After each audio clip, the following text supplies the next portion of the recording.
Magandang araw sa iyo, paring RJ, at sa lahat ng mga tagapakinig mo. I-share ko lang sa inyo yung isang kakaibang karanasan ko sa opisina. Bale, nitong nakaraang buwan ko lang to naranasan. Tawagin nyo na lang po akong Kati. Nagwo-work ako bilang isang mid-level marketing analyst. Kadalasan abala po ako sa paggawa ng mga market research, tsaka report, pagbuo ng PowerPoint presentations, tsaka pag-organisa ng mga corporate briefings. Busy po akong tao, kaya hindi ko talaga inaasahan na makakaranas pa ako ng ganitong kababalaghan.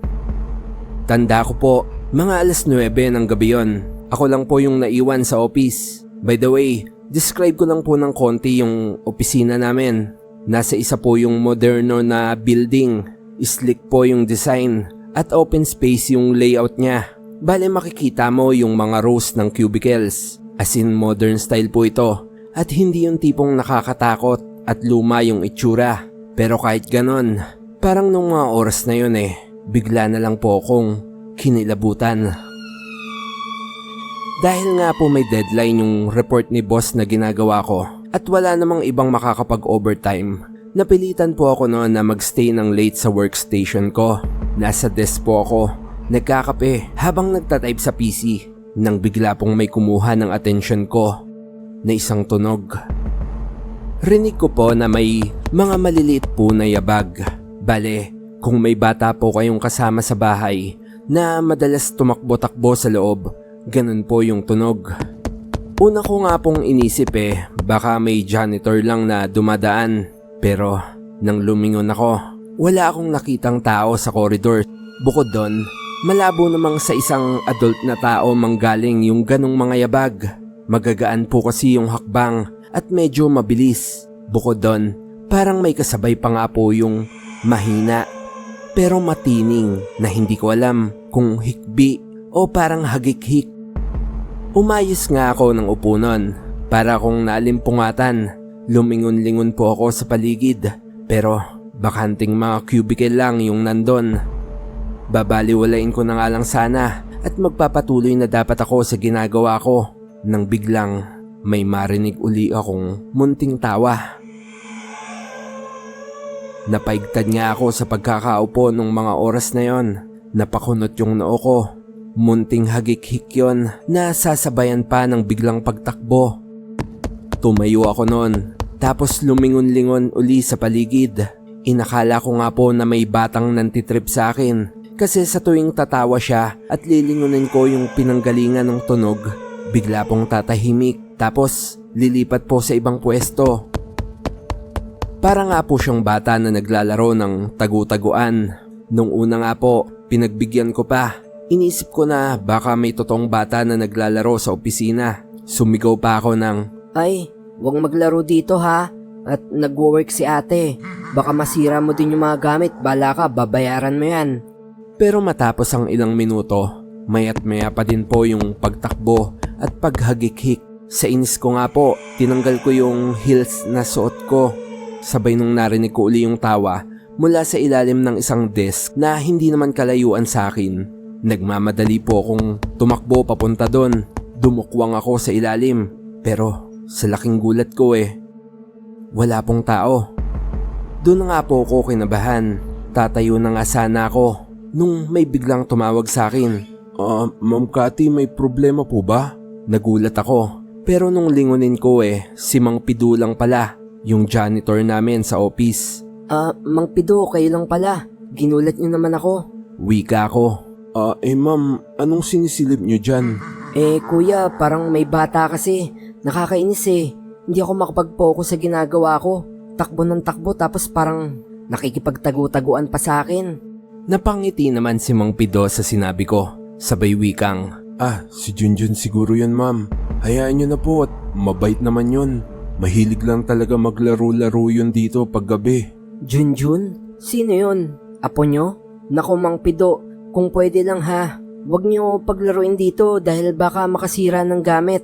Katulad ngayon ako lang mag-isang nakalag dito sa office. Baka mamaya ako pa mapagbintangan pag may nasira.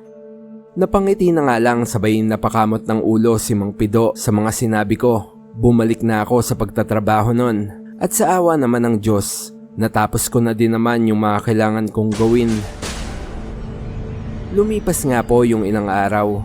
Habang nasa cafeteria ko, nabanggit ko po sa best friend ko na si Jen yung naranasan ko. Nag-rant pa ako. Nakako bakit kaya pinapayagan ng mga taga-opisina na nagsasama si Mang Pido ng bata sa office. Napatigil naman si Jen sabay tanong sa akin kung sinong bata.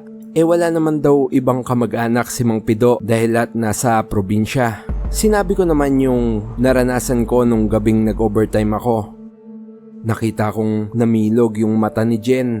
Maya-maya pa, nagwika ito. Loka-loka, hindi apo ni Mang Pido yung Junjun. Di ka ba nagbabasa ng mga horror sa BPO company? Batang multo yung Junjun. Yun talaga yung generic na tawag nila sa mga batang multo sa opisina. Tsaka ang alam ko, narinig ko na sa iba nating workmate na may ganyang karanasan din sila nung nag-overtime sila. Meron pa ngang nakakita mismo dun sa bata. Nakakakilabot nga daw yung itsura. Nung narinig ko nga po yun, nanlaki yung ulo ko sa kilabot. Naghalo yung kaba tsaka yung hiya ko. Nakumpirma ko pa nga lahat nung tinanong ko si Mang Pido. Di niya lang daw pala talaga sinabi sa akin na multo ng bata yon dahil baka hindi ko matapos yung ginagawa kong trabaho nung gabing yon. Dagdag pa nga niya, madami na daw nakakita dun sa batang multo. Swerte na nga daw ako dahil narinig ko lang at hindi nagpakita sa akin. Sa kabila daw kasi ng mapaglarong ugali ng bata, nakakakilabot daw kasi yung itsura nito. Malalaki daw yung bilugang mata ng bata. Mahaba na patusok yung dulo ng tenga na parang sa mga duwende. Pero ang mas nakakakilabot daw sa itsura nito ay yung kulay itim nitong balat mula ulo hanggang paa. Lalo nga akong binalot ng takot sa narinig ko kay Mang Pido. Kaya simula din nun, hindi na uli ako nagpaabot ng late sa opisina. Mas gugustuhin ko pang magtuloy ng trabaho sa bahay kahit hindi bayad kaysa mag-overtime sa opisina na may kasama namang nakakakilabot na nilalang. Masayang gabi batang 90s horror. TY na lang ang itawag nyo sa akin. Naganap nung karanasan ko isang beses na nag-overtime ako sa opisina namin. Bale tapos na yung ginagawa ko nun. Lumabas ako ng cubicle para mag-yosi. Pero bago yon, magsiserok sana muna ako ng ibang resibo na prinoseso ko. Nasa labas kasi ng opisina yung Xerox machine. Madilim yung corridor ng mga oras na yon. Pero normal naman dahil lagpas na ng office hour at wala ng tao halos sa buong building. Nakailang hakbang na nga ako nung may natanaw ako sa dulo ng corridor malapit sa water cooler at Xerox machine. Parang babae na nakatayo. Aninag ko yung part na yon dahil dun lang banda yung may nakabukas na ilaw. Habang papalapit nga ako, mas nagiging malinaw sa akin yung detalye ng itsura ng tao. Tingin ko nga, nakatitig siya ng diretso sa akin. Nakasuot siya ng parang lumang uniforme na pang-opisina. Ilang hakbang pa nga, doon na nga ako napatigil. Halos napamura ako. Lalo nung makita ko yung mukha niya na parang nakapipi. Alam niyo po ba yung parang nangudngod yung mukha niya sa salamin? Ganun po yung itsura ng mukha niya, kaya napatras ako. Babalik na sana ako sa workstation ko nang makaramdam ako ng kilabot. Hindi ko inaalis yung tingin ko dun sa babae. Nung biglang, parang umigtad siya sa pagkakatayo at tingin ko, lalapit siya sa akin. Yung tipong parang zombie na susugod, kaya napakaripas ako ng takbo. Nung time na yon, hindi na ako lumingon. Sabay sarado nung pinto sa opisina. Linawin ko lang guys ha, hindi ako gumagamit ng kahit anong illegal na substance. Hindi din ako laseng nung mga oras na yon. Dahil malamang 'di ba, nasa opisina kaya ako. Sa sobrang takot ko nga, hindi ako lumabas sa opisina namin ng ilang minuto. Napaisip pa nga ako na hindi kaya ako nagha-hallucinate lang. Lumipas nga yung ilang minuto, may kumatok na sa pinto. Nagdalawang isip nga ako kung bubuksan ko. Buti na lang nagsalita yung kumakatok at nalaman kong yung gwardiya pala ng building na si Kuya Mar. Nagmamadali nga akong lumabas. Hindi na lang ako nagsabi sa kanya ng kahit ano. dahil baka hindi din naman siya maniwala. At kung maniwala man siya, baka maapektuhan pa yung trabaho niya. Ngayong alam ko na buong gabi pa siya magtatrabaho sa building. Medyo kabado pa nga ako nung mga oras na yon dahil dadaanan namin yung Xerox machine at water dispenser. Nauna nga ako naglakad sa kanya dahil pinapatay pa niya yung ibang switch ng ilaw sa corridor.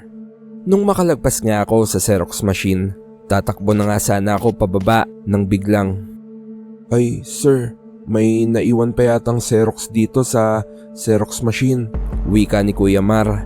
Kumabog yung dibdib ko, lalo na nang sabihin niya na, "Ay, ano to? Mukha ba ng tao to? Nakakatakot naman." Nung marinig ko yon, hindi ko na tinignan. Kumaripas na kagad ako ng takbo pababa sa hagdan. Matapos nga ma-check ni Kuya Mar yung office floor namin, pinirmahan ko na kagad yung closing checklist tapos nag-out na ako. Takang-taka si Kuya Mar sa kinilos ko kaya siguro naikwento niya sa pang-umagang gwardya. Kinabukasan, kinausap ako nung guard pang-umaga na si Kuya Emer. Pagpasok ko pa lang ng building, bumungad na siya sa akin. "Sir, nakita mo yung multo sa Xerox machine, no?" Nakangiti pa nitong bati sa akin. Nagulat ako pero nagmaang-maangan lang ako. Sir, huwag kayong mag-alala, hindi lang kayo yung nakakita ron. Sa totoo nga ako mismo nakita ko na yun nung nag-duty ako ng gabi.